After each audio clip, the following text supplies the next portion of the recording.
for joining us for this week's episode of Mid-American Gardener. I'm your host, Tinisha Spain, and we've got a great show lined up for you today, full of show and tells and demonstrations for you to learn from. But before we get into that, let's have our panelists introduce themselves and tell you a little bit more about their specialty. So, the duo, we'll start with you. Introduce yourselves and tell us what you're into in the garden. I'm Ella Maxwell. I'm a Tazwell County Master Gardener and a horticulturist at a local nursery, and I enjoy perennial plants and trees and shrubs. Okay, Karen? I'm Karen Ruckle, and I'm a gardener in the Woodford County area, and I'm an Illinois certified nursery professional, not employed currently, but I enjoy shrubs, perennials, houseplants. Awesome. All right. And Dave, tell us a little bit about you. I am Dave Ploussard. I am a retired horticulturist in the Peoria metropolitan area. And my specialty is trees and shrubs. And I like to garden, both vegetable and flower gardening. Fantastic. All right. So as I said, this gang brought a lot of things to show you and a lot of things to demonstrate. So Ella, we'll start with you with your first show and share item. Okay, I thought this will easily transition in with some of the others. This is a large branch. You can see here, this is a hydrangea. This is the big leaf hydrangea, Hydrangea macrophylla, and this is the one that people have problems with how to prune it and exactly what happens and where the flowers come from. So this one flowers on old wood. So I cut it off near the base, and you can see that this winter wasn't quite so severe. There are little leaves coming out all the way up and down the stem. Usually we have a lot of winter dieback, and it could die down near the ground.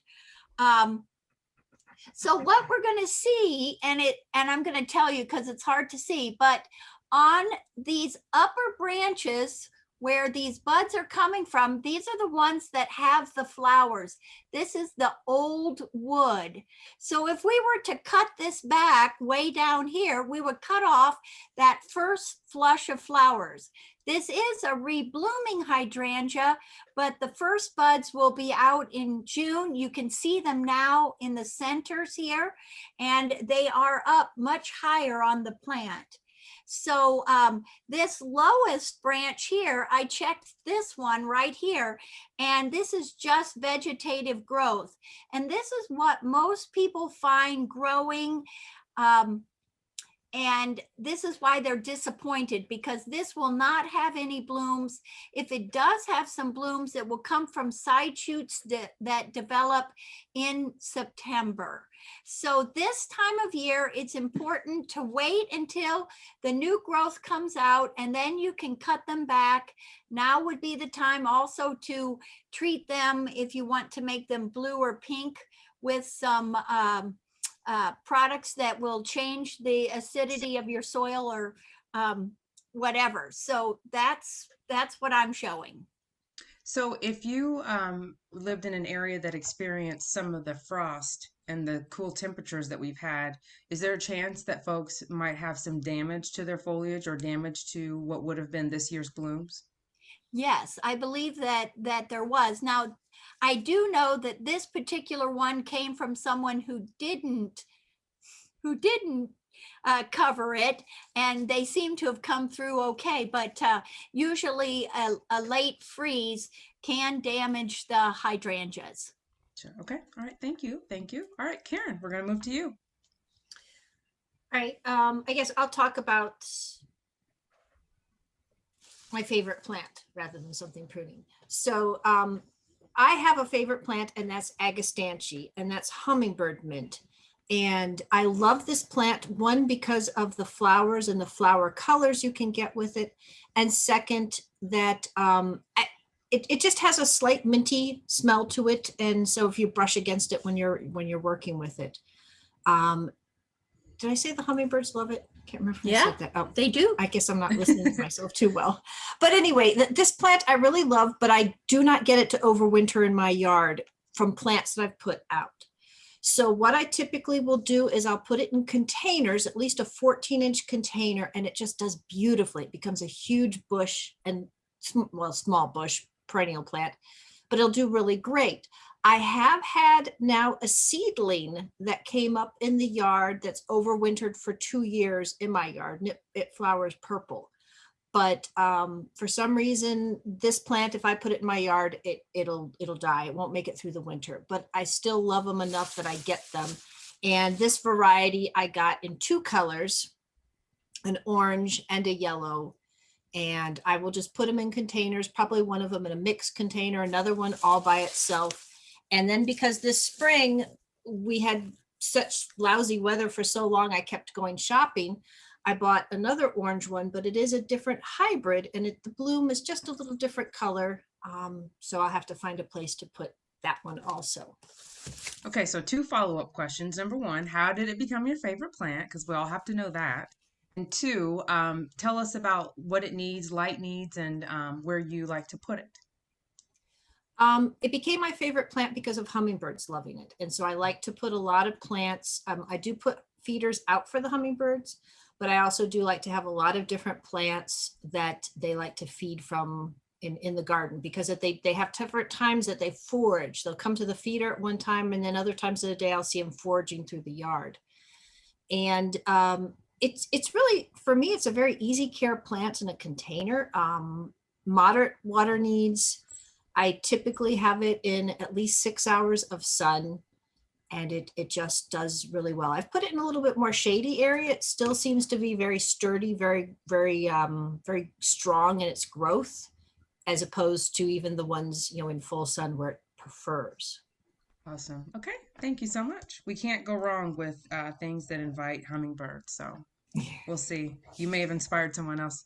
Okay, Dave, we're to you now. All right. I have a couple of sample of plants here. This is a bridal wreath spirea, and it is flowering now. In my area, it's been flowering about a week, and it's going to be finishing up fairly soon.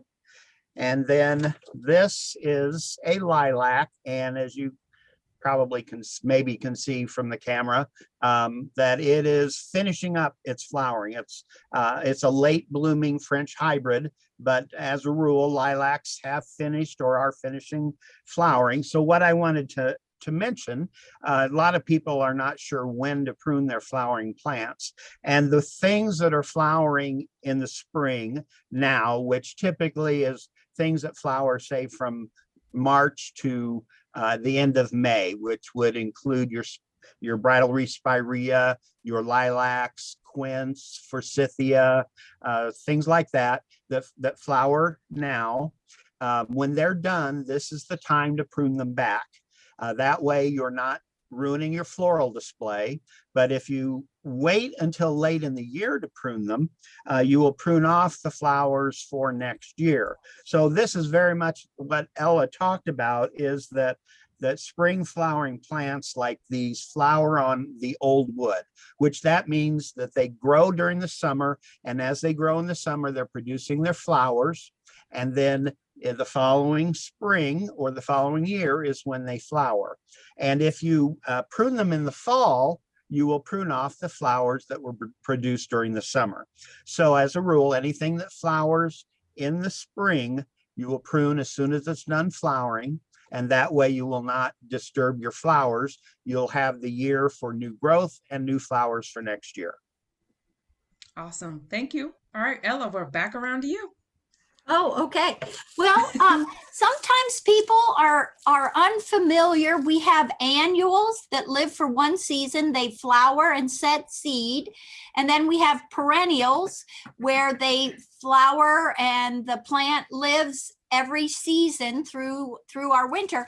And then we have things that are biennial. And last year, Karen tried this pink celery, and so she gave some to me, and I kept it inside through the winter, and its stalks are edible as well as the leaves, and it wasn't quite as yummy tasting as commercially grown celery, but it was interesting. So this spring, you can see though that it is a biennial. So it bolted, and the center stalk now has a flower. So there'll be no more leaves developing here at the base. Parsley can do this too. Parsley is a biennial. And so if it does winter over, usually early in the spring, it begins to flower, and you really need to replace it. So the idea is that some plants, biennial plants like foxglove, the first year they just make the leaves, just like the first year the celery made the leaves. But then the second year is when they'll bloom. And so it depends. Let's see. Hollyhocks are the same way there too, where they'll bloom in the second season. So it depends on if you want the leaves or if you want the flowers. So parsley, we're composting it. Oh, celery. So how was the flavor? What if you had to describe it compared to commercially prepared? Is it the same flavor of celery? Oh, yes. It Yeah. worked well in like a soup where you could just take it out, but it was more stringy Gotcha. than a commercial produced celery. Gotcha. Interesting. Okay. All right, Karen, we're back around to you. Well, this spring, I know in a lot of yards I've seen how well the roses overwintered, and my rose bush has done really well and has set lots of buds on it. But now I'm already seeing one of our first season problems with roses, and that's an insect that's feeding on it called a rose slug. And the rose slug, it's not a slug, it's actually the larval stage of a sawfly. And I've got a picture here. They're little larvae on the undersides of the leaf. So they're pretty tenacious, where a lot of people say, oh, I don't see anything on the plant. Well, you don't, because they're all on the undersides of the leaf.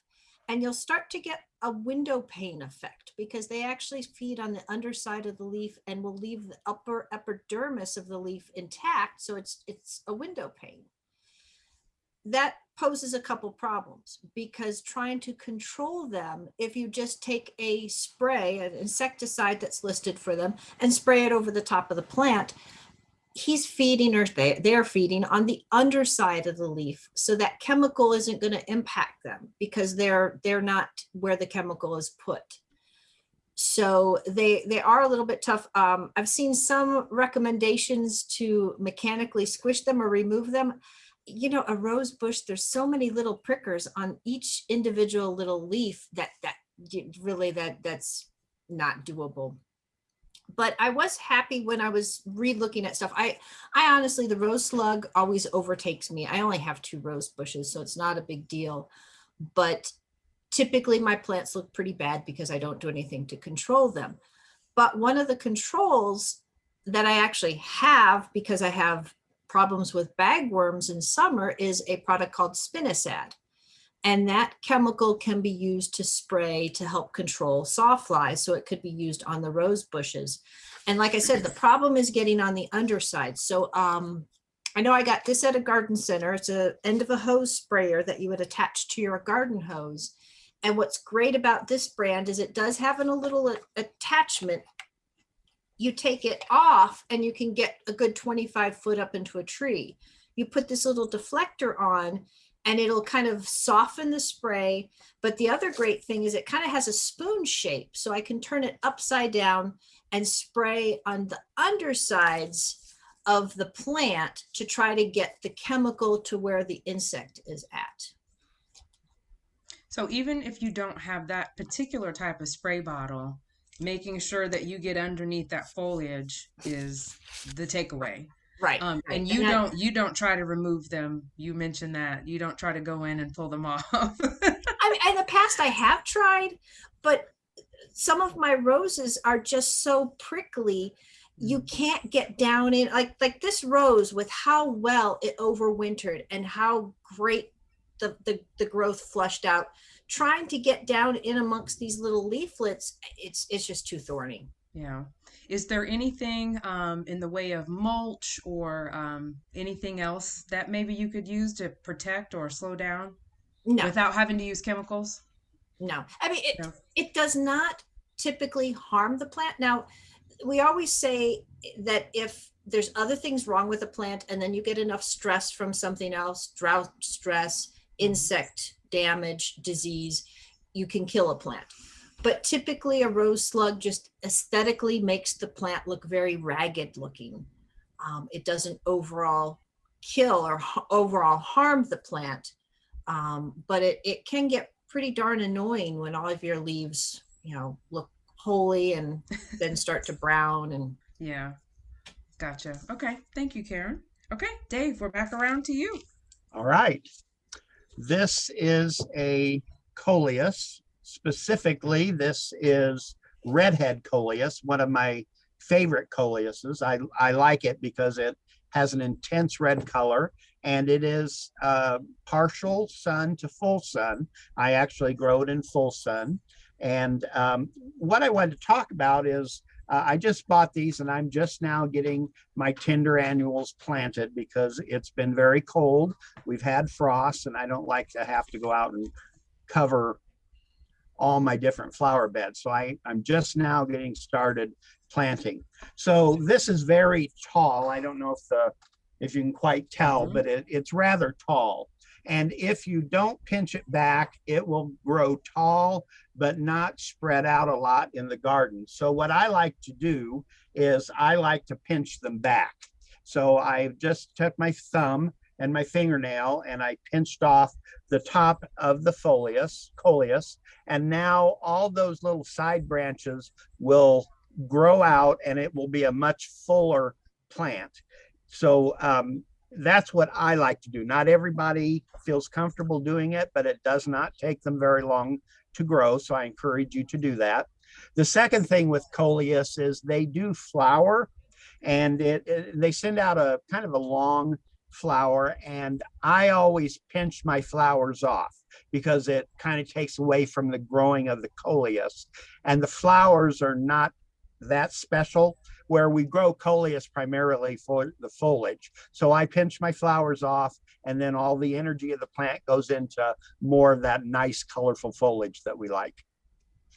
If you were going to tell someone where to pinch theirs off if they had one that was kind of tall like that, what's just some great advice to know, if you're eyeballing it? Where's a good spot?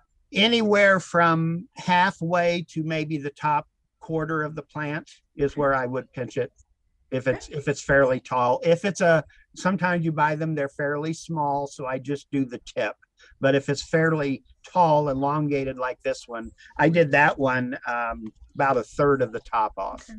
So you don't have to be afraid to get in there and take a significant size piece because it will, like not you said. At all. Not at all. Yeah. Okay. All right. Thank you. And the benefit of that cutting is that it's easy to root in water. And so I like to propagate the coleus that way, just to have more. Mm-hmm. Good idea. Good tip. Okay, we've got about 10 minutes. We won't talk about plant royalties and what you're not supposed to do. Yeah, that's a whole different show, right? Exactly. All right, Ella, we're back to you with marking your tomato cages. Right. I plant quite a number of different tomatoes out, either little cherry tomatoes, some of the heirloom tomatoes, some of the colorful tomatoes, oranges or stripy or, whatever. And I take Venetian blinds and a little hole punch and a little twist tie. And so I write the name of my tomato and then attach it up high enough. This is where my tag is down with the plant, but this allows me to remind me what variety I have in that cage. And I can do this with my peppers or, whatever, but I just spend a little time and make up a number of them so they'll be ready to go. And it's an easy way. You can punch the little tag that comes with it, but this is just, I think, so much easier. And so when someone is over and we're tasting a tomato, I can just look easily at eye level to say, oh, that's sun sugar or cherry bomb or Mrs. Maxwell. That's a super good idea. And use a high quality permanent marker, because I have failed in that regard. I just bought a cheap Actually, one. a lot of times I just use a pencil. Graphite seems to hold very well on these plastic blinds, and it won't degrade under sunlight. Okay, thank you. All right, Karen, where do you? Well, in talking about pruning, and Dave talked about stuff that's flowering, and now it's when it's done flowering, it's time to prune. Well, I want to talk about that now. For me, is coming into the time for pruning something like my Japanese maple. The maples, a lot of people think about winter or spring pruning trees or when they're dormant, but the problem is with maples, and thinking about maple sugar, maple syrup, and back when you were at Ella's yard doing, tapping the maples, they bleed when they're cut or wounded. So we have to wait till that period's over, and then we're safe to prune them. So it seems kind of odd that we're coming into summer and now's the time to prune the maple. But my maple's done too well, but I'm happy about that because I've had a lot of trees have odd problems and I've lost them in my yard. But so now I'm looking at these next couple weeks of how I want to shape that tree, how I want to contain it, and start working on kind of fine tuning its overall look in my yard. So now that everyone's got their veggies in, it's time to turn your attention back to the trees for just a second. Leave the garden for just a second to work on the trees and then come back. Yeah. Awesome. Okay, thank you, Karen. We've got about 4 minutes left, Dave, and you brought geraniums, right? I did.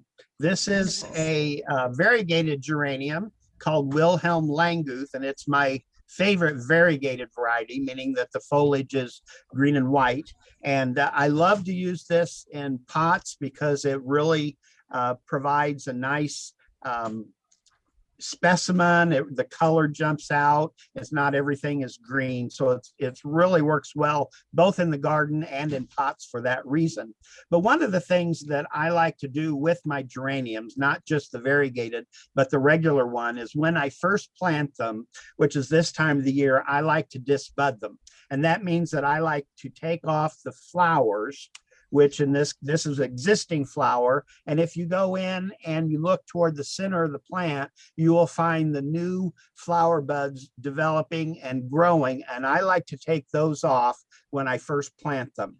That will prevent, you won't have any flowers for about 3 weeks, but the benefit of that is that it allows the plant to bush out, particularly on some of the smaller sizes that you buy. They're very often not very branched. So if you disbud them, do without flowers for about 3 weeks, then you will have a bountiful amount of flowers for the rest of the season. So that's what I like to recommend doing for geraniums, and that can hold true for many of the other annuals. You know what? That's not a bad idea. And the payoff sounds great. You'll have more flowers if you pinch off the first round.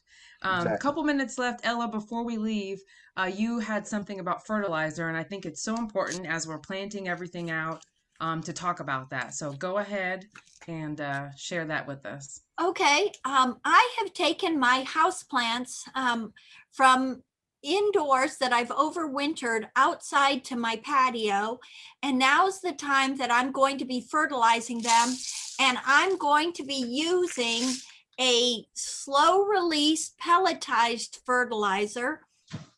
I'm going to follow a recommended rate depending on the size of the container, but this should last for most of the season. I can come back maybe with a soluble liquid, but I find that the slow release fertilizer is so much better. It's just released each time it's watered, and after they've been kind of light starved in the indoors and then now outside with better weather, warmer temperatures, brighter sunlight, they can use that fertilizer to really start to look really pretty good. And I think, Karen, you use some fertilizers too, don't you, in your pots? Yeah. Well, and Any practices you'd like to share? Well, and I like to use a slow release fertilizer in all my annual pots and anything, and even like my favorite plant, the Agastanche, because weather like this week where we're getting rain every day, you're not going to be watering. So if you're trying to push growth or push blooming on plants, you can't use a soluble fertilizer. So having that slow release gives you a little bit for that plant available for them. Awesome. Guys, we are out of time. Thank you so much. This show was jam-packed with great information and very timely. So thank you so much for bringing your examples and your knowledge. Thank you so much for watching. Send us your questions to yourgarden@gmail.com. You can also find us on Facebook and Instagram, and you can catch us here every Thursday at 7 p.m. with Mid-American Gardener. Thanks for watching. We'll see you next time.